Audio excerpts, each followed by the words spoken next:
This is number 3. I messed up on the first one, and my mother beeped in on the second one. So we're gonna try this again. Okay. Day number 5 is titled Live It. Day number 4 was titled Know It, so we're going through the it's. I thought that was funny. But a quote by a man named St. Francis is what we are going to start out with. It says, preach the gospel at all times, and when necessary, use words. And when necessary.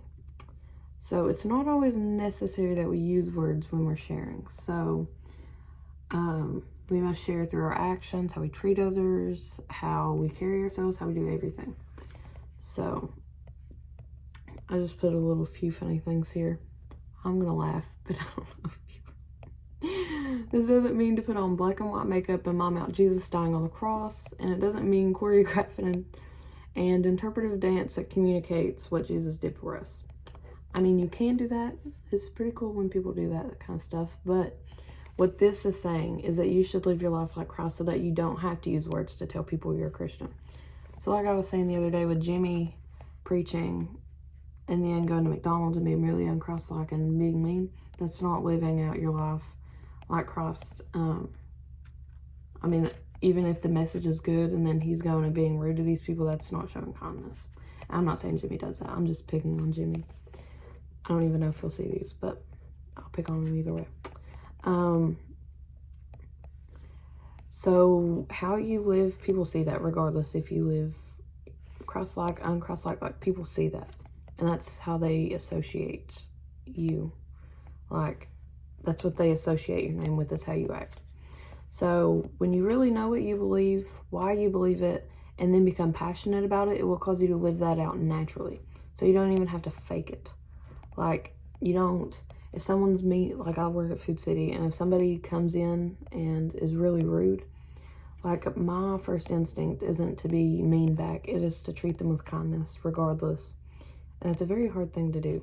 But stuff like that, like you don't have to fake it. You just live it out naturally, and you don't, I mean, sometimes you'll catch yourself, but I mean, that's just part of it. And when you live your life fully for God, your whole life will constantly point others to Him. So like, for example, let's see, I had it and then it went away, but I'm going to make sure it comes back. I was working at Food City one night, and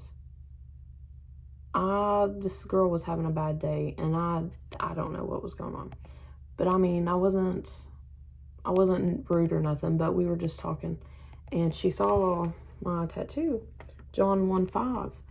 And, you know, it was completely off topic to what we were talking about. And she asked me what it said. And John 1:5 is the light shined into the darkness, and the darkness didn't overcome. And she just started crying. And that was just, I guess, just resonated with her and what she was going through. And so, stuff like that. Like, it'll constantly point people to Him. And not even just that, but like through your actions, how you treat others, and the way you carry yourself, and talk about yourself, and talk about others. And so, it really matters. And James 1:22 says, do not merely listen to the word, and so deceive yourselves. Do what it says. So don't just sit in class on Sundays, at church, or, you know, read your Bible and just read it. I mean, when you're reading and you're learning, apply it to your life. Like, live by it. Because that's how you go by it naturally. Is when you're passionate about it, and then it'll cause you to live it out naturally. And you have to know what to live out. So you need to read and just make sure that you're applying it to your lives. And 1 Corinthians 11:1 says, follow my example as I follow the example of Christ.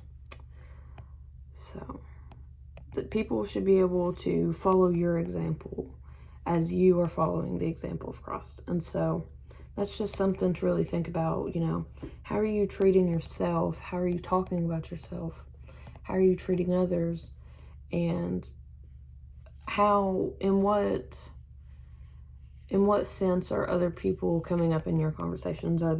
Is it gossip? Is it good? Is it, you know, what is it? And how do you treat others? And so just some stuff to think, and, you know, how are you living it out? And if you're not, how can you?